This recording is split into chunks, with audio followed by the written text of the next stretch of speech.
Hey, welcome. Thanks for joining us today.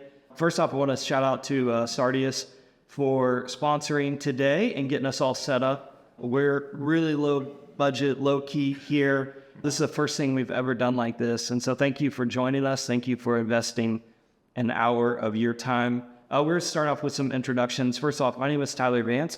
I'm the COO of Apollos and happy to be joining today. Hey, my name's Conrad Van Landingham. I am the CTO of Apollos, and we're here today at Chase Oaks Church. It's here in Richardson, or Plano, Texas. It's actually my home church. And Matt, good? Yeah, I'm Matt Brandenburg. I'm the digital engagement pastor at Chase Oaks Church. And I'm Korean Babikuti. I run a marketing firm called 40 Parables for the ministry world.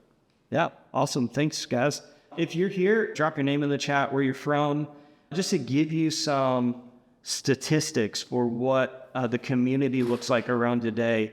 You guys represent over 150 churches and collectively steward over 700,000 people in weekend attendance. So that's amazing to know that we're all together leaning in to talk about what engagement looks like and how do we actually pastor people in the generation that we live in today. What opportunity has God put in front of us for that? So thank you guys for that. Let's talk for just a minute about what the state of church looks like just currently. I know some of our sales decks, we're looking at numbers like the church's attendance looks like maybe 1.5 times per month or once every 6 weeks. Are you guys seeing the same thing from what you guys are engaged with?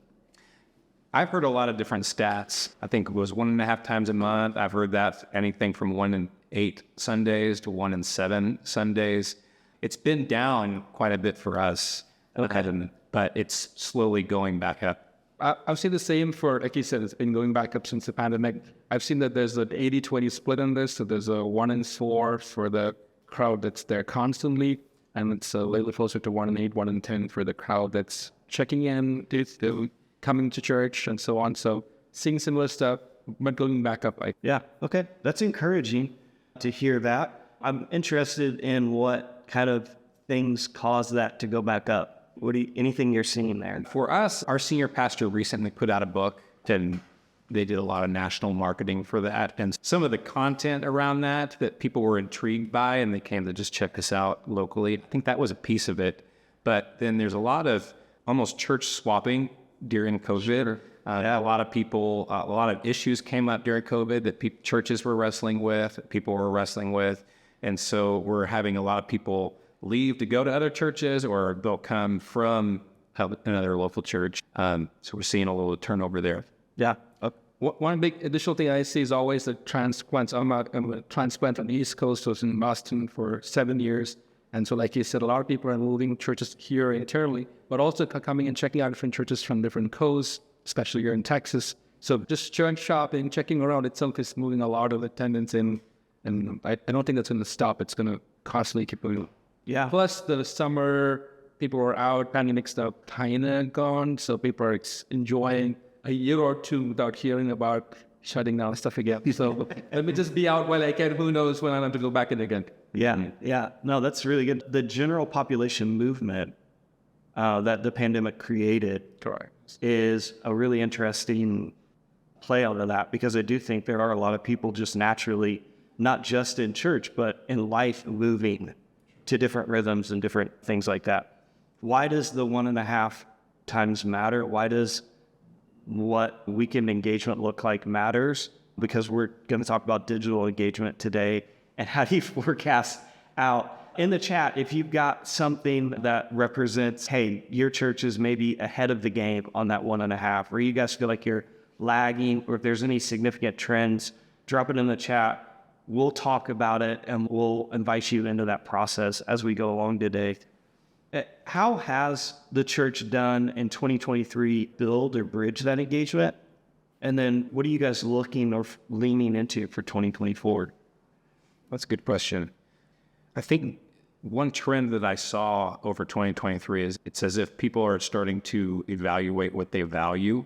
As every form of engagement that they have with the church, they're coming out of COVID and they've had a season where they just took a break from a lot of it.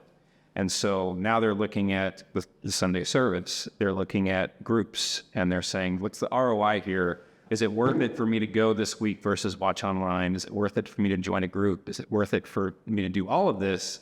And so they're voting with their feet on doing different things. So you're seeing some people who are joining a group who never did before, and some people who are leaving the group's experience for a season.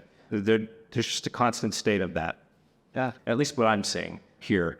Digitally, it's shifted a lot during COVID, and then coming out, we saw a lot more of our people are watching the line. Yeah. Prior to COVID, it was mostly just the church online people watching. So they'd be very active in chat, and they never came into the building. But during COVID, a lot more of our local people who were typically in the building started watching, and the expectations for that experience changed. They want more on demand. Yeah. They want it when they want to see it. Yeah. And they're less intrigued by chat, and they want it up on their TV and a lot more produced experience. We've pivoted to that, to where we capture on Friday and then stream it up or post it on demand early Sunday morning. At least for that. You asked about digital ministry. Yeah, that's the Sunday weekend piece of it, but there's other pieces as well. Sure, yeah. Yeah, I think this is a trend that's happening across all industries, though, where this has been the age of information. We've gotten easier and easier access to information as a species. Yep. And what that's caused is a deficit in attention. We have less attention to dedicate to all the different things that we're doing because we have so much more information that we're consuming on a daily basis. And so there is this general trend of people really reevaluating what they value in their life and where they're spending time and how much time they're spending in those things, because you can now do so much more with less time than you used to be able to. It makes what we might consider like more traditional experiences much more valuable, because time is much more valuable now. Mm-hmm. That's interesting. Yeah. Ethan put a comment that's really interesting, that you guys have doubled over the last year. And you talk about people looking for the Jesus of the Bible, right? In the community or the mix that you're of. And I do think that also is true. We have a ton of information right now, but we're looking for ultimate truth. There's a lot of noise, and probably, if you guys didn't know, the Webster Dictionary word of the year for this year was, I believe it was authenticity.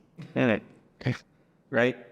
And it just speaks to and I could be wrong on that. So please, if I'm wrong, somebody Google that in the chat just to make sure I'm right. But to make sure you're authentic. Yeah, I think that's what it was. But it speaks to the nature of what people do want. And we have this incredible biblical truth that withstands time. How do we put it in front of a group of people that everything else is some random noise, where they're questioning, is it true, is it not? So Ethan, that's a really good point. I think when the gospel prevails, man, God does his thing regardless of whatever we see. How does messaging for you play a part in this? And talk a little bit about what 40 Parables does. Sure. When we start with our story that we were in Massachusetts for 7 years, and then we moved down south to this completely new country called Texas. And then my wife said, hey, you're the church website guy. Here's some of the churches I found. Here's 25 names. And she said, can you figure out which one to go to? So I had 25 names. I live in Frisco, Texas. And I'm starting to check out these different church websites. And I'm not joking. A lot of them have the exact same words, verbatim, on their plan your visit page. They say, flash your lights as you pull in. Everybody has the same word, same sentence. Forget standing out or blending into the court. So it was 20 of them. And again, I live in Frisco, Texas, so I have tons of churches in every street. Yeah. I have too much of a choice to pick from. So I actually called some of these pastors. I said, hey, I have this East Coast transplant that you didn't want in Texas. You've been praying against these guys. Somehow the Lord, that threw me here. And we were in church step trying to find a church here. And so we talk a bit. And then I'm not joking, this is true. My wife gave me 25 names. And I called these guys, and I called 7 of them in Frisco or 121 Plano, all those places. 6 of them told me why I should go to church. They didn't tell me why I should go to their church. Even though I talked about, as I told them, I play bass in church, my wife helps with accounting, so we're all doing the same. They know I'm a Christian, but it's still, they couldn't help me get the message across as to why there's a good fit for me in this particular church. And so I see these messages about welcome home, and I want to say, I think we need to go past this welcome home. This is where you belong. It's very hard. Airbnb says this is where I belong, and the church says this is where I belong. However, both messages hit me the same way. And finally, the way I finally chose a church is because we had a leadership network by Bob Buford, but they were applying for us for a marketing agency. So I'm doing this on one side, and then leadership network, the CEO, he says, hey, I know you moved here from Massachusetts, so did you find a church? I said, no, I'm looking through them. I'm talking to them. Yeah, still trying to find one who's a good fit for me. And then he says, you know what? He asked me a few questions. And then based on what I told him, he said, I've got a recommendation for you. Call this pastor. And so I called the guy, we chatted, and that's what I've been doing for 4 years. So the messaging actually came because a peer decided to find out a little more about me and then made one really good recommendation. And so I do think we know what we should do, but maybe just figure out how do we know who are we serving, who needs us more than we need them, what are they looking for, how to be relevant to that, instead of thinking it look like we're the same set. So in fact, I live in Frisco, Texas. I drive past 83 churches in Frisco, 101 churches in Plano, another 50 in Richardson to go to this tiny 200-person church called Loft. Very small. Most people won't even know it. But because somebody had some messaging that hit home hard, and the person referred me to it. So that doesn't tell you what messaging what does. Yeah. So as you look in 2024, what is the messaging that needs to change in churches for that? Yeah, I think Paul says how he is all things to all people. We need to figure out who are we actually here to serve. Everybody it's not a practical answer. But Paul writes for everyone because he's the most written author in the New Testament. But if we're serving a church, who exactly are we trying to help know the Lord better? Is it this particular segment? Is it the youth? Is it families with 2 kids? Is it the elderly? Is it the tech guys? Is it somewhere else? And figuring out where segments are, what kind of messaging are they looking for? What kind of solutions are they looking for? What kind of problems are they seeking to solve? And can we rewire our messaging around what they're saying? I don't know, it's more time needs to be spent on knowing who we are serving and then figuring out the messaging. Because like Peter Drucker says, first question is, who's your customer? What does he value? Yeah, can we figure that out? Which I think will naturally point us to the messaging to use. So it's interesting you bring Paul up because he also says in Athens, men of Athens, I see that you're wise in every way. You have a statue to an unknown. And so he speaks very clearly to them individually, the individual people where they're at. So he does both things. Correct. In fact, we're called 40 parables because Jesus narrated 40 parables. In those 40, 17 times he uses 17 out of the 40 parables to talk about the kingdom of God. He says the kingdom of God is like this, kingdom of God is like that. He says it's like a dragon when he's talking to fishermen. He says it's like a mustard seed when he's talking to farmers. So he is taking the same concept, and he's being all things to all people, finding the segments, knowing the messaging, and delivering something that hits home hard. Yeah, which is interesting because when you look at digital trends, you might peel back and go, why would the messaging of that matter? But the messaging of that matters to move from unknown people in our church, and our churches all have unknown people in them, right? They're the people that are hitting our website looking for our church that we don't know who they are.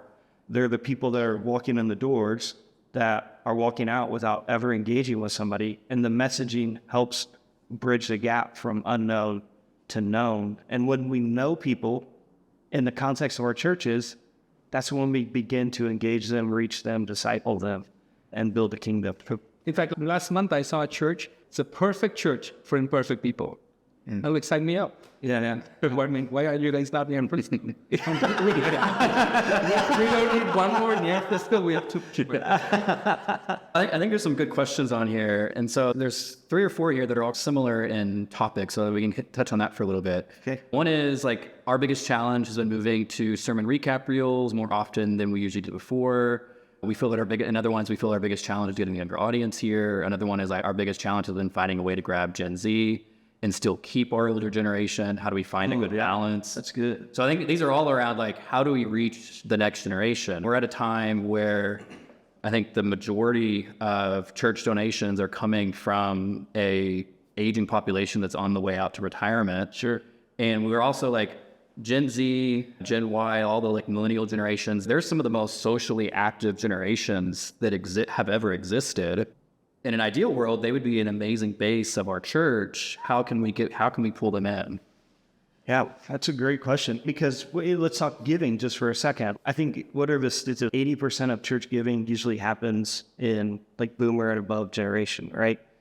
And so I look at the ways that like a younger generation participates in social activity, right? Like GoFundMe and things like that, which I don't know if I'm the only one that's guilty of like just thinking it's crazy that you have a need and you just put it up on a website and people will just give money to that. Like, I was following a car a couple weeks ago, and they had like their Venmo written on their back window, and they literally said, "We just got married. Here's our Venmo." Like they're driving around with the expectation that other people will give to this. Absolutely. Yeah. Throughout the pandemic, I don't remember the exact statistics off the top of my head, but throughout the pandemic, like millennials, it was like 90% or 80%, like a vast majority of millennials gave to some charity or cause throughout the pandemic. But if you look at giving trends to the church, it's exactly the opposite. Yeah. That's why it's so fascinating to me. They are an incredibly generous generation, right? Even my kids will be, and this is not the result of great parenting. This is just somehow we lucked into this. They will be the first to bring their money to social causes in our family. And obviously this is around Christmas time. And so there's some Christmas initiatives that our family's leaning into. And they're the first ones to bring their own money. They're wired to be generous. But we have to reach them in a way that resonates. Which is not to like weirdly segue this too smoothly, but that's where digital engagement happens, because I also think, and Conrad, I'd love for you to talk about like digital trends, but I look at friends that have teenagers that are of driving age that do not get their permits because they can use Uber. Mm-hmm. Right? Correct. And I look at a generation of people that they only go to Chick-fil-A after using the app. And so every experience in their life is crafted around this digital engagement that precedes a physical experience. And if we peel that back and just look at the terms of what our churches are doing, are we digitally engaging and reaching the next generation so that they will show up in person? And I think if we don't do that well, they will never show up in person. Yeah, I definitely think it's related to something we talked about earlier, which is just the reevaluation of what we value in our lives and going back to the attention deficit thing, like, where is our time most valuably spent? It's easy on one hand to look at people not getting learner's permits and using Uber instead as being lazy. No, but in reality, that also takes a lot of work to do that and to earn the money to be able to invest in using Uber. And they're reevaluating what's important in their lives. Yep. And I think it's a massive opportunity for us at the church. Yeah. I also see it on a personal level with my son in particular. He is just about to be 13, and he will not go to his friend's house to play unless he texts him. We are beyond a generation of people that are willing to go up to even people they know, close friends, and knock on their door. But yet our churches are still run like that, where the best experience we have to offer somebody new is to come to our front door.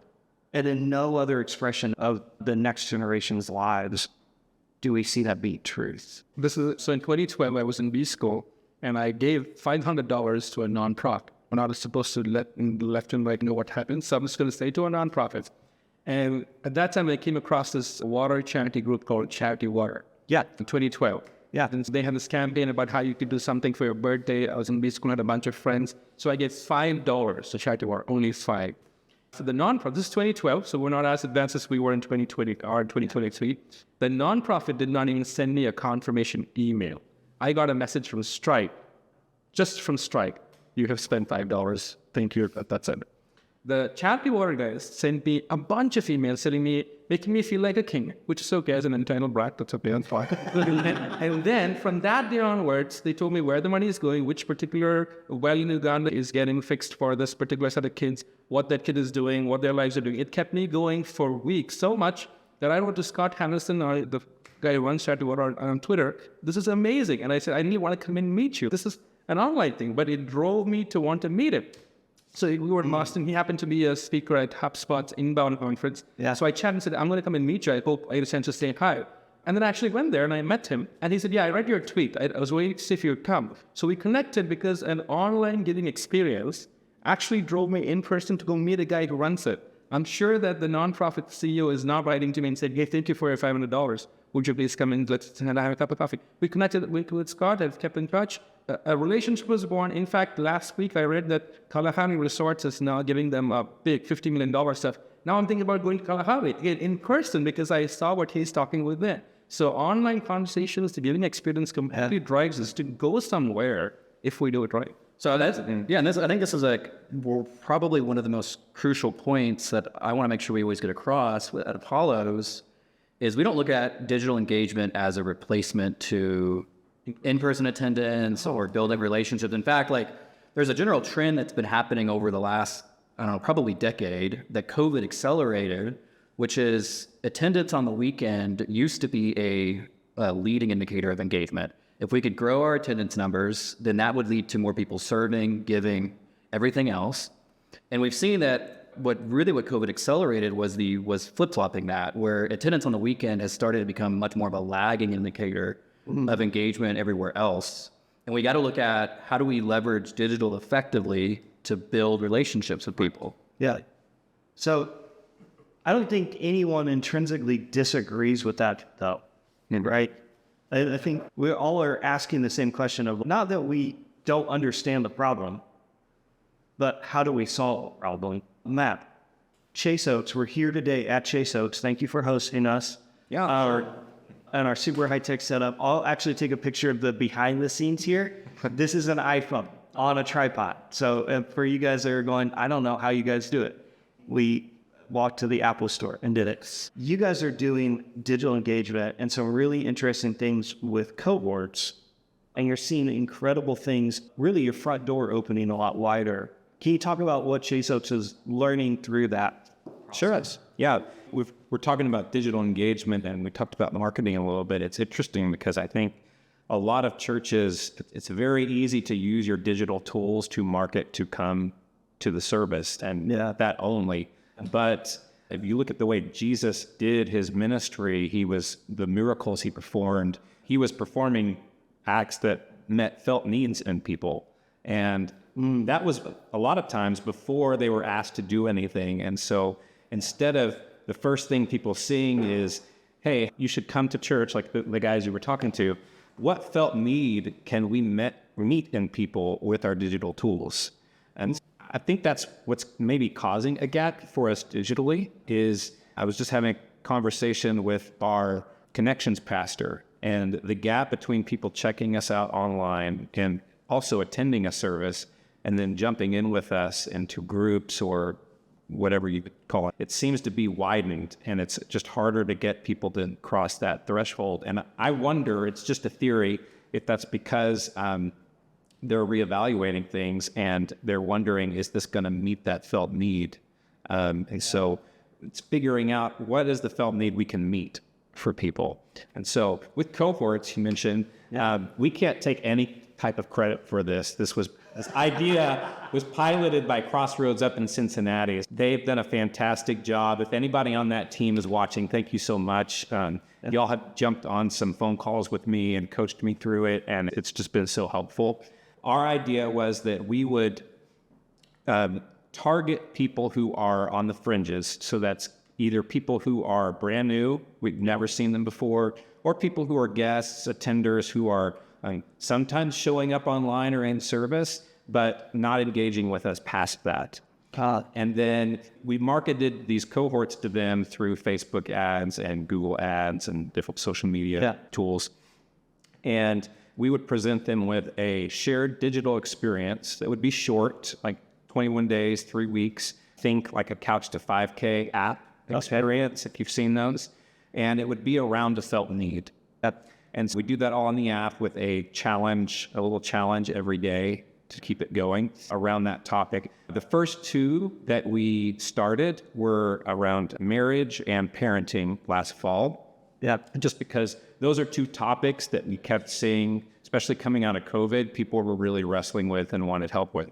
We had some leaders lead each of those. And I was really surprised at the signups. I was hoping for just a few. I didn't know how many people would actually jump on board. Yeah. How many people jumped up? You teed us up there. Sure. Left us on the cliff. I'm sorry. I know. No, you're good. It was roughly about 600 signed up for marriage and 300 for the parenting. And some of that was due to external marketing on social, but I'd say roughly around 16 to 17% of those numbers were brand new to us. We'd never seen them before. They weren't in our system. And then about 50% of all the signups who got into the app were on those people on the fringes. Yeah. So we got the target that we were wanting. Sure. Yeah. So that's a really interesting thing, because now you've digitally engaged someone. And if you would think asynchronously about digital versus physical and all that stuff, you actually moved them in a pretty rapid way, a very large group of people, closer to you guys as an organization. Would you say that? As I'm saying that right? I would say so. The way, if you set it up in the right way, you can take those people at the very end and have a call to action, and then also have a contact for them with each of the campuses to where, so for marriage, if you have a marriage class at the end of it that the church is going through, or parenting, if they're starting groups at the end of that cohort ending, you can make a call to action there. And it was funny, there's a group of guys in our city that goes to the main campus, and we send out a mass text and just meet up at a pub once a week or once a month.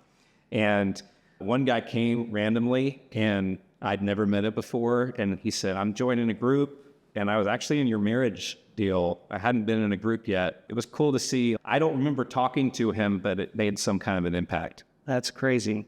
Yeah, that's exactly what you're talking about. Yeah, get from where you were to a physical thing, which is what, and I think we actually crave it. We just didn't realize it, and it got compounded all over during the pandemic. And then now that we get a chance, if we can direct them, if not, we're going to go somewhere else. Like my kid was 5 when he went to public school. In 1 week, he came and asked me, can boys kiss boys? In 1 week, I put in public school.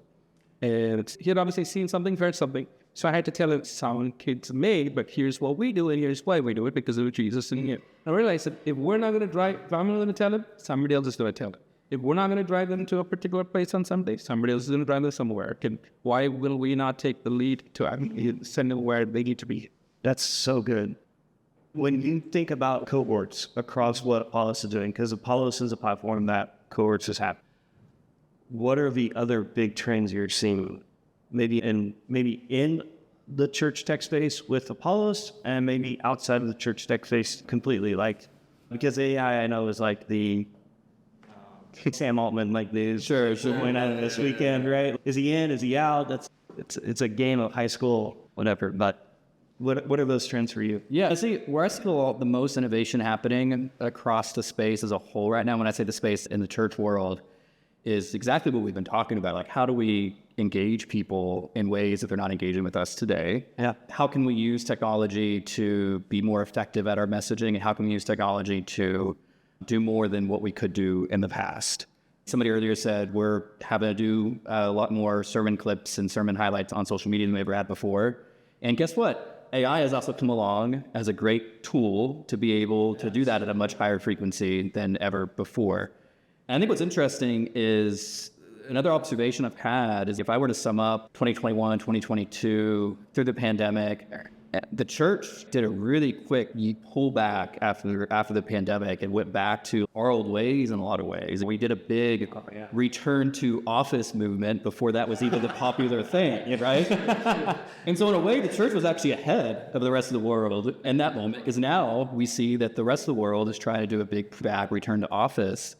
And I think we're ahead of them in a way where, yes, we still value the same things, but we also, I think, already figured out that some of the things that we might have yanked back during the pandemic, after the pandemic was over, we probably shouldn't do that, and we need to go solve those problems still. We never solve those problems. Yeah, no, that's really interesting. And I'm interested, chat, throw this out there. A conversation I have a lot is how much our senior pastors went back to loving in-person attendance more post-pandemic. And I actually think it's an interesting thing. So I'd love to hear if I'm in the same boat. Please help me out. But with that pendulum shift, we left all the things we learned about digital behind and went back into it. And I think now we're emerging of the opportunity. If I look in 2024, my hope for the church would be the things we learned could be foundational pieces to grow into the future, right? Of just, okay, we got back to in-person. Maybe we're seeing that church grow, but we're also leaving a lot of things on the table if we don't start engaging people digitally. Messaging. How does messaging play a part in that? So just as you were saying that, I wondered if we actually thought of digital as something we did not like before 2020. And then because the pandemic came, it forced us to be digital. And so we said, yeah, just because you're not going to come in, I'm going to have to continue. And then as the pandemic began waning, like the minute we saw that you're no longer sick for 5 days, you're just only sick for 4 days, that we're like, okay, maybe we can get him back in. Yeah. And so we were already discarding digital, or hey, we don't need that much. And I wonder if we really understand the messaging that digital is the way we live. Like 33% of the people on our phones, we're showing this on iPhone. So if pastors go, hey, how do I create the content? I don't have time. Do you have an iPhone? Do you have 5 minutes? This morning we were talking about our kids watching games on YouTube. Yeah, streaming games. Streaming games. I'm saying apart from just messaging, knowing exactly how our habits are, I think that when I watch TV, the remote control is right next to me all the time. I get paranoid, where is the remote? And so we're so used to having a choice in our lives and control of it that when we don't have it anymore, we have to come back in person. Are we thinking of digital as this Band-Aid just for now, the pandemic forced, and then we've put back in the shelf for the next pandemic? Or are we actually understanding this as a way of people's lives and figuring out how to match the two together? I was just thinking about it when you... Yeah, it's such a mindset shift though, right? And during the pandemic, my role looked different. I was at a different organization and the theology pre-pandemic of what digital really could be, there's a theological thought around whether digital church was biblically appropriate. And you wouldn't think that in 2020, but there still was. And a lot of that just seemingly disappeared overnight.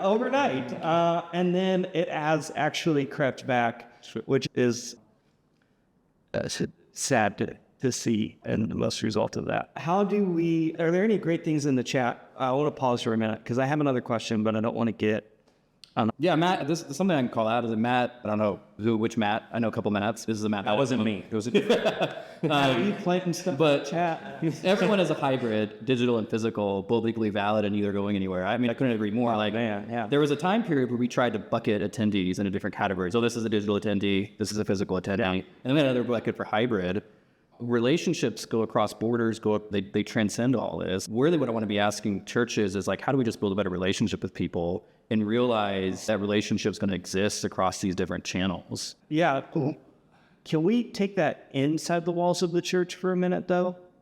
Can we talk about how your team needs to be structured in order for that to be true? Like what does collaboration look like within our teams? And one of the conversations we actually had, like we were just having naturally before, was talking about the integration that's needed across teams in your church roles to actually be effective at, in Matt's words, Everyone's a hybrid. Everyone being hybrid, right? If that's the case, then you just can't have a church online team that deals with digital people, right? You need to be integrated with your technology stack to have, these are the tools that are needed. And your technology stack needs to be feeding out data to your marketing. And how do we reshape the teams inside of our churches to do this better?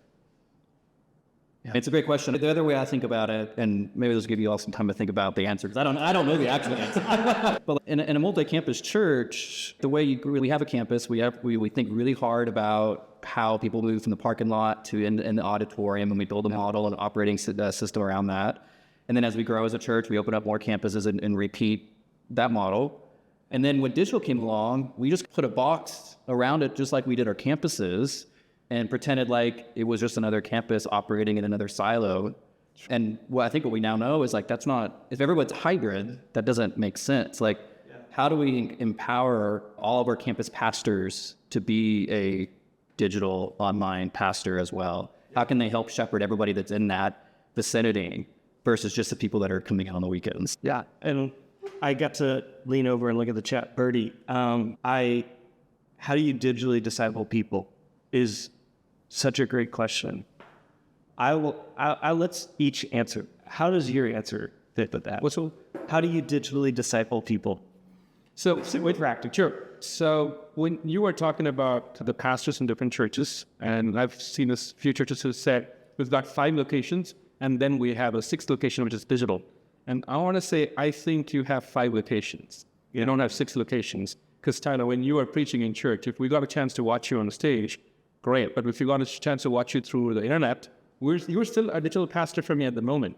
And I don't know, is when we're connecting, are we connecting with just the people here? Are we actually connecting with people remotely? We've used tools during sermons to make this conversation a dialogue. Yeah. Because I feel like the word taught the word completely differently 2,000 years ago. And somehow over 2 millennia, we made a 30-minute, sometimes 30-minute monologue at best.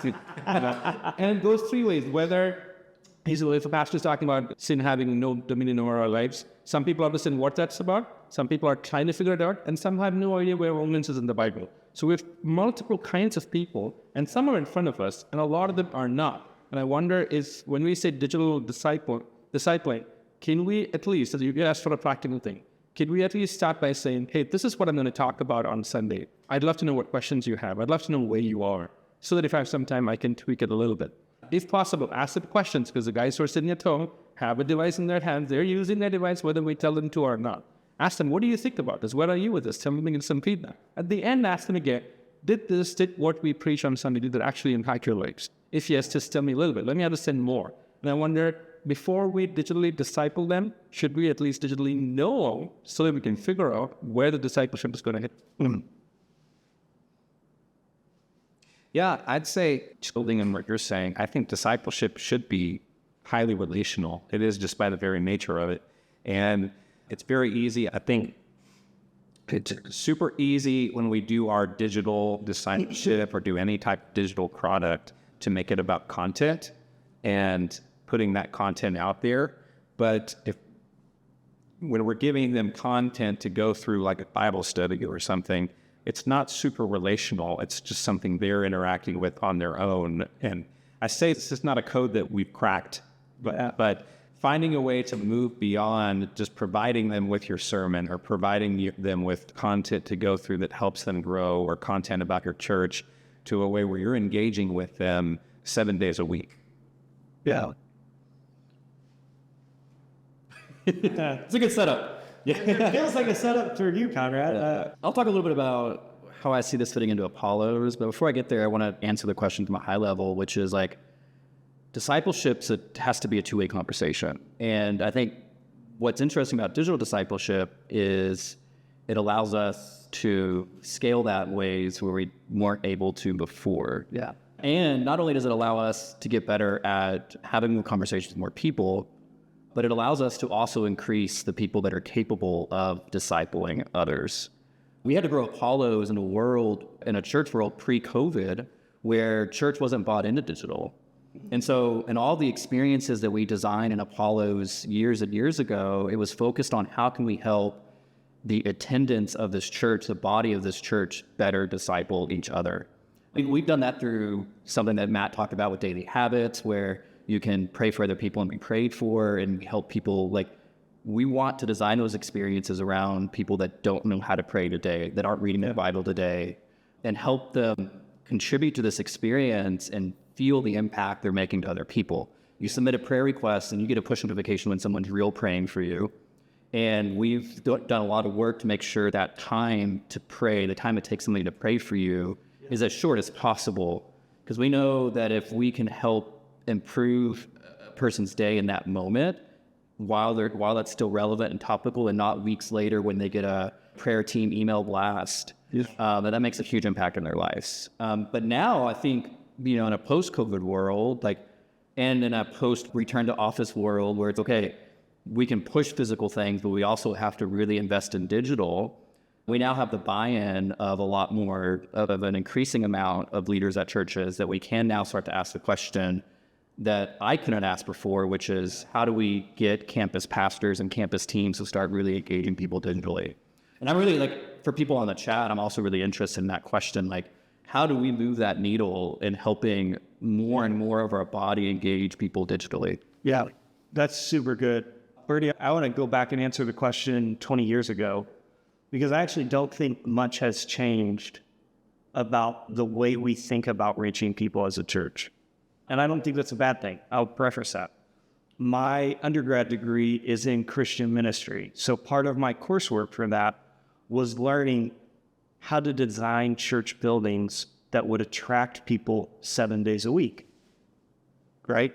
And if you go back 20, 30 years in the church history, what were we doing? We were building gymnasiums and auditoriums, and we were running sports programs that were Christian focused, and we were doing Bible learning tracks and things like that. Our goal was to attract people to the church 7 days a week. And maybe like you grew up in one of those funky smelling halls where they serve food in church, right? The model of church has been for so long, how do we engage people with us on more than just Sunday? That's not a new idea in the church world. Digital discipleship to me is just that. How do we engage people 7 days a week with a message of who your church is, which the thing that stands out with who your church is, the thing that you can offer is not a different message of Jesus, right? Because we're ultimately still selling the same message of Jesus, but you're offering it in the community of believers that you have and that God's called you to steward. And so how do you attract people to your community 7 days a week? And in a world that spends 33% of their time on their phone, it has to be digital. I would say really practically, does that track with you? Did you guys grow up in a church like that? The first kind, the gymnasium kind, about this one. In fact, when I went to Crossroads for the first time, when I knew that I'm going to go there, I downloaded the app. And within 5 to 7 minutes, I got a message from somebody, Brett. I don't know who he is. Yeah, Brett told me, hey, I'm praying for you. I created a small profile to get there, but it was not an auto message. You can feel the difference. But I remember his name. I remember him because one person prayed for me on an app and told me that, hey, I just want to welcome you. Download the app. And I'm praying for you. As simple as that. Digital discipleship engagement from miles away. Yeah. And the last piece of this I'll call out, I think Crossroads has done a good job of this, is as you invest in these digital spaces, whether it's in an app like Apollo's or just on social media, for the people that are coming on Sundays, that's got to be a part of your message to them as well. Sure. A lot of times, some of the most common or most frequent plugs for digital are things like, you can go give in the app. It's not a bad plug, but the problem with that plug is giving's typically a one-time thing or a very infrequent thing. And if we can help usher the people that are coming towards some of these digital expressions and in areas that we know are more engaging, that have more 7-day perspective to them, they can start helping buy into the community as well. Imagine that person, were they a pastor? Were they a normal app user? They were just somebody in the Crossroads Anywhere umbrella. And I think it's what, going back to the comment I made earlier, technology allows us to increase not just the number of people being discipled, but the number of people that are discipling others. Yeah. I think holistically, I want to answer some chat questions, but I'd say holistically, if you think about the journey of people in your church, you have to understand that journey starts at a Google search today, right? And that Google search might lead them to a website. It might not lead them to it. It could lead them to your social media or whatever. It could lead to, like Matt, you said, a felt need, something that your church is doing around that felt need. But it usually starts with a Google search, where if we are honest, a lot of our church programming starts with them showing up at our front door. And so we just have to reframe that. So how do you do digital discipleship is really about starting at the Google search and crafting an experience to bring people along. All is the simplest answer I'd have to. I just found that funny. When I moved to Frisco, I searched for a Chase Bank ATM, and I found Chase Oaks Church on a Google search right there. And that was one of the churches he called, and They said they've got a savings account. the church marketing got it wrong. Kind of log in on the bottom of the. What are the questions that are there? Yeah, there's like a little bit of conversation around. And Barney, if we didn't answer your question, hit it again. There's a little bit of conversation around podcasts. Are they effective? We can touch on that for a minute. Yeah. I saw one question. I think it was Matt. I think he said he was from Bentry. It's a real struggle to implement the digital when the staff roles aren't keeping up with it. And that's something we talked about yesterday in a conversation, was because a lot of the current structures at churches, most of the staff roles are built for the weekend, like their campus. They're the boots on the ground, and that's what they're focused on. And there's been initiatives that we've come up with digitally that I think could be great, but it's tough to get that buy-in when they feel like they're maxed out with what they are doing. How is Chase Oak solving that? It's trying to figure out ways that we would have a key volunteer who's really passionate about one thing, and seeing if we can implement that in a way that helps people connect digitally. So I'll give you an example. That was very broad. Going to move forward with implementing the cohorts strategy. And one of them is we have a guy who's really passionate about the Dave Ramsey finances type deal. Yeah. And in this season where you have that gap that seems a little bit wider between people checking us out and then maybe actually coming to a Dave Ramsey class, I approached him and said, what would it look like for you to do a 21-day challenge in our app? And I would set you up on how to do that. And you don't have to teach that whole class. You just give little bites of information for people to chew on. Yeah. And then that would serve as an engagement tool digitally throughout the week. And it could lead into them going to that class. Yeah. And so we're spinning that up right now for the spring. Yeah. But yeah, it's just being constantly on the lookout for people who are passionate in a way that might intersect with what you have.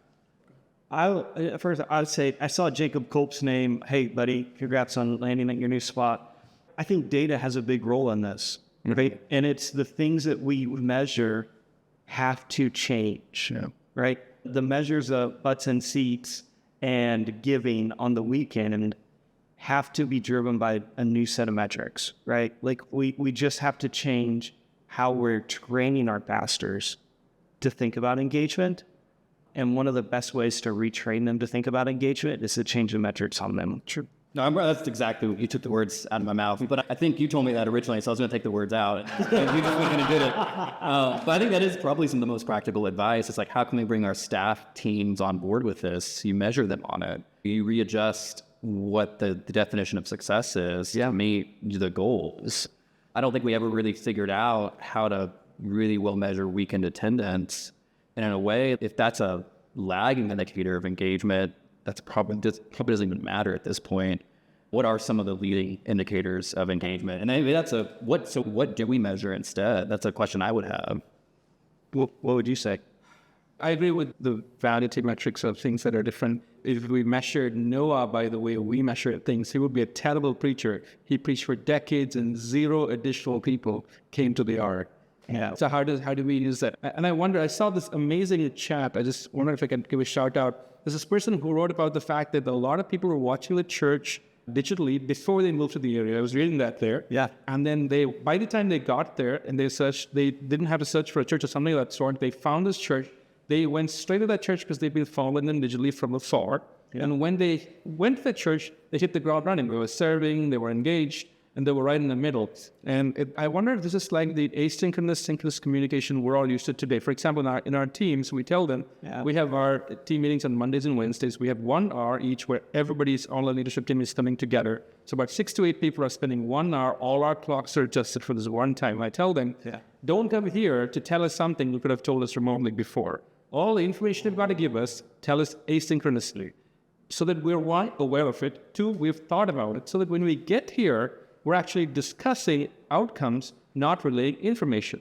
In the same way, I wonder if digital, like that person talked about, they hit the ground running when they got to the church because they've been watching the church for a long time digitally. They know everyone, they just haven't met it. They've been watching for many occasions. They get really familiar. So when we get here, we're moving outcomes forward, not just saying, hey, my name is Jack. I already knew your name is Jack. We've been watching you guys for a long while. So I wonder if digital can be plugged in asynchronously, so the time together, like Jesus, he realized that conversion requires conversation. Times together are when this happens. We can't have conversations with 5,000 people on a Sunday morning. It's not happening. I wonder if we need to think that through. I just want to shout out to the amazing testimony there. Yeah, that's a great thought. And I think it actually hits on the next layer there. Theologically, we have to actually come to terms with the wrestle of the question of if discipleship happens asynchronously instead of in a circle that I can control and see, does discipleship happen? If a tree fell in the forest, it would really, right? Right. And so many of our pastors are wired to understand only the things that happen either in front of their eyes or in circles they can measure. But in this case, it didn't happen from afar, from months before they got there to that church in person. Yeah. And so does that pastor value or see that impact happens as a result of that digital engagement? That's probably one of the biggest things we want to help lean into with pastors is understanding that can happen. We got a couple minutes left. Any other big chat things? A lot of people are asking about metrics. In 2 minutes, I would give you my answer to this. The metrics that you want to track are unique to your church and the thing that God has called you to, right? So if God's not called you to be a seeker-friendly church, if he's called you to be a church that's more focused on discipleship, your metrics are going to look different. But when I talk about digital discipleship from the Google search ad, right, there's a couple of like super high-level things you want. Like your first marker is going to be email capture, right? So if you can move people to give you a piece of information about them, that's a metric you want to make sure you track. It's a lag indicator of all your marketing and all of your messaging being correct, right? If you can move people to make themselves known to you. The next standard would be to have a full profile creation, right? So you have given them some kind of irresistible offer to make themselves fully known and engaged. And then from there, you can determine the metrics you need from your individual church. Yeah. It's a very short answer I give. And whatever you decide there, like moving somebody from unknown to known, that metric, whether it's email capture, profile creation, those types of things, those are great measures to be putting in front of your campus pastor teams. Yeah. And helping them be a part of that accountability to help increase those numbers. That's how you can help get organizational buy-in and adopting these digital tools, because if the campus team's measured off of these types of captures, they're going to promote those heavily. And we used to do that heavily via Connect cards. That's such an antiquated thing, right? That's in the Connect card. What are we doing now? Cool. What's that again? So that is maybe we'll do another webinar based on that. This is our first time out, so thank you guys for joining us. We want to honor the time of an hour, and we're right at the cusp of that. If you want to reach out to us, we'll send something out that has our contact information. I will post a picture on my social media. We'll do like a selfie at the end of this so you can see how unserious or how serious we were about the level of technological advancement we had today. And so if you want to see that, my social media is at @ATylerVance, and we'll go from there. Thank you guys for joining us today. Thank you guys for joining us. And maybe we'll do it again. See ya. Bye.